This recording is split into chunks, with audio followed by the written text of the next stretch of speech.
today our topic of discussion is the rectus sheath. So for the dissection of this window, what are the lines of incision? First, one transverse incision from the upper border of the symphysis pubis to 3 inches lateral above from the 4th chondrosternal junction to 3 inches lateral. Then one vertical incision joining the medial points of above these two transverse incisions. Fine. Then the skin incision has been given. The window has been opened. Now along the lines of skin incision, the superficial fascia has also been opened. Now in the superficial fascia, there are some structures can be found, among which one is the superficial epigastric. One is the superficial epigastric vessel. Superficial epigastric vessel. Then comes towards the perineal region. There goes the superficial external pudendal and another vessel, that is the superficial external iliac vessel. Apart from these vessels, there are some anterior cutaneous branches of these lower 6 to 7 intercostal nerves, and those can be seen likewise here and here. Some of the examples are present here.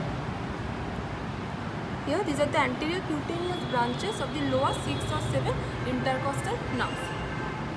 Now, the main part of the rectus sheath can be visualized. The rectus sheath, the anterior layer of the rectus sheath is like this. This is the anterior layer of the rectus sheath. But the formation of this anterior layer of rectus sheath varies with the varying levels. Like what? Like above the costal margin, the anterior layer of the rectus sheath is actually formed by only the aponeurosis of the external oblique muscle. From the costal margin to the midpoint, that is the up to the arcuate line, and that is at the midway between the umbilicus and the symphysis pubis. So up to this border, up to this level, the anterior layer of the rectus sheath is formed by the external oblique aponeurosis and the anterior lamella of the internal oblique aponeurosis. Fine. But below this arcuate line, that is the midway between the umbilicus and symphysis pubis, below this way, the anterior layer of the rectus sheath is thickened and is formed by the aponeurosis of the external oblique, internal oblique and the transversus abdominis muscle. Fine. Now, this anterior layer of the rectus sheath is loosened to find the contents of the rectus sheath. What are the structures present behind this anterior layer of the rectus sheath? You can well visualize that. This is the content, that is the main content, that is the rectus abdominis muscle. It is the whole of the content, that is the external oblique muscle. Here it has been torn due to the procedure of the dissection. But you can see that here the muscle is attached with the anterior layer of the rectus sheath. Why? You can well visualize it was also been attached here, very strictly it was attached, and these fibrous septa, like thickening of the anterior layer, is attached with the rectus abdominis muscle at 3 levels, like at the border, at the level of the xiphisternum, that is the free border of the sternum, like this. You can see here it is the intersection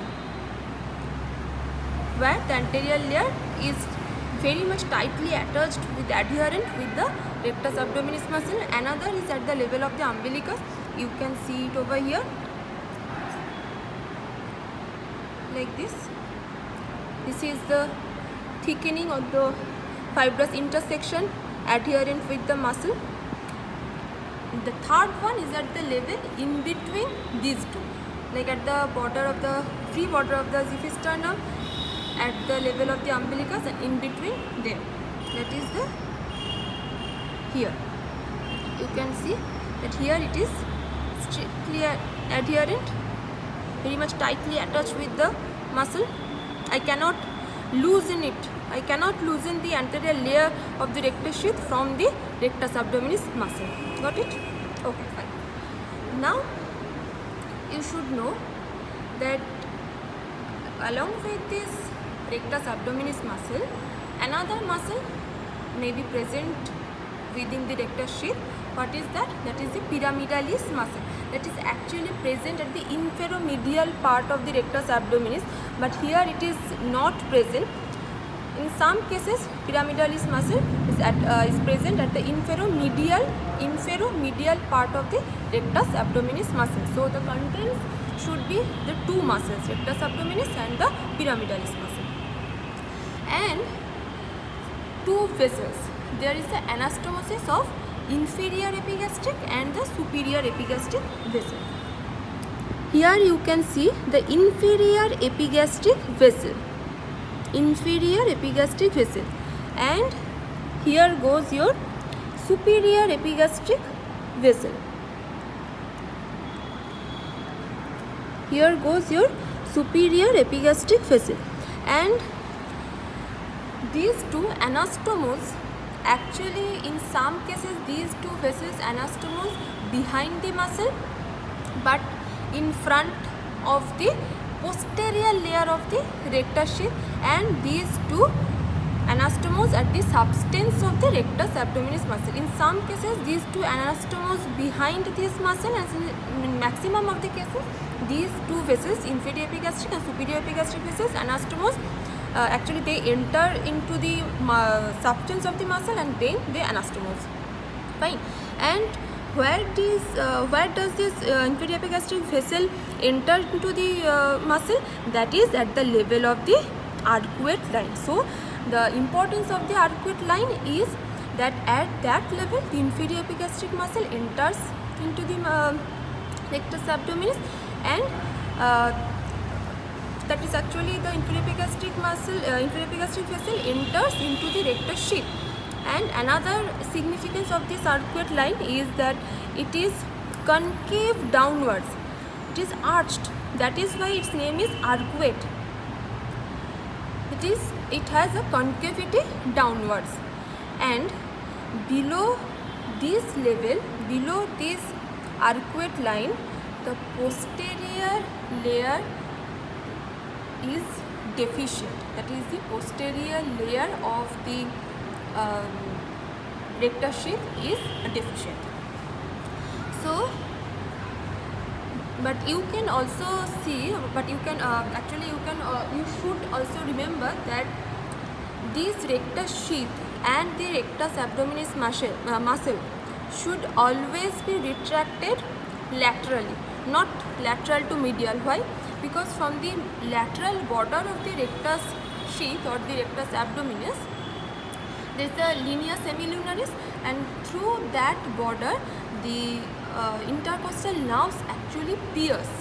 So if you turn it lateral to medial side, then those nerves can get injured or can get damaged. Fine. So these are all about the anterior layer, and the posterior layer you should know that it is present actually between this costal margin and the arcuate line. In between these two levels, the posterior layer of the rectus sheath is formed by the behind forwards the fascia transversalis and the posterior lamella of the internal oblique aponeurosis. In between these two levels, what are those? The above one is the level of the costal margin, and the below one is the level of arcuate line. In between these two, the posterior layer of the rectus sheath is formed by behind forwards fascia transversalis and the posterior lamella of the internal oblique aponeurosis. Fine. So this is all anterior layer of the rectus sheath, rectus abdominis muscle, posterior layer, arcuate line, then the intersections of the rectus sheath into this rectus abdominis muscle.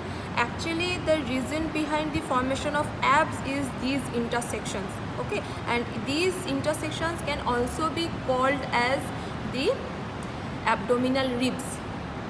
Okay, so that is all. Contents should be muscles, nerves and vessels.